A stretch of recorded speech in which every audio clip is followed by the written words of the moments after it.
আমরা প্রত্যেকেই জানি যে রাহুল অরুণোদয় বন্দ্যোপাধ্যায়ের যখন মৃত্যু ঘটে তখন তিনি শুটিংয়ে ছিলেন এবং শুটিংটা হচ্ছিল সহ অভিনেত্রী শ্বেতা মিশ্রের সাথে।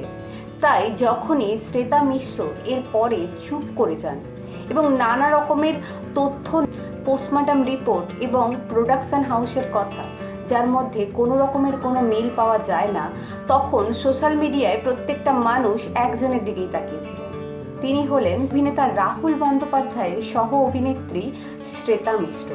সবাই ভেবেছিল যদি সত্যি মুখটা খোলে তাহলে হয়তো আমরা সবাই সত্যিটা জানতে পারবো, কিন্তু এতদিন পেরিয়ে গেছে, তাকে কিন্তু মুখ খুলতে দেখা যায়নি।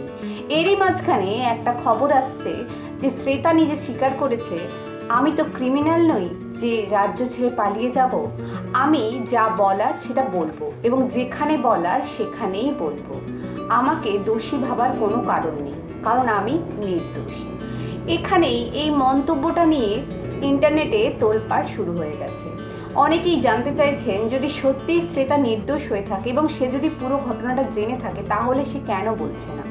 অনেকেই অসুস্থতার কথা বলছেন, অনেকেই বলছেন যে তিনি মানসিকভাবে অনেকটা ভেঙে পড়েছে, তাই স্বাভাবিক জীবনে আসতে তার অনেকটা সময় লাগবে এবং সেই সময়টা সে সবার কাছ থেকে চাইছে। এবং রাহুল অরুণোদয় বন্দ্যোপাধ্যায়ের শেষকৃত্যেও তোকে দেখা যায়নি, এ নিয়েও প্রশ্নের ঝড় কিন্তু কম ওঠেনি, কিন্তু তার কোনো উত্তর এখনো মেলেনি। তা মিশ্র এখনো কিন্তু নিজে কোনোভাবেই কোনো সোশ্যাল মিডিয়ায় ভিডিও দেননি এবং নিজের কোনো বক্তব্যও প্রকাশ করেননি। তাই কোনটা সঠিক আর কোনটা ভুল সেটার মাঝখানে এখনো অনেকটা বেড়াজাল রয়েছে। সত্যিটা জানার অপেক্ষায় আমরা প্রত্যেকে রয়েছি। ধন্যবাদ।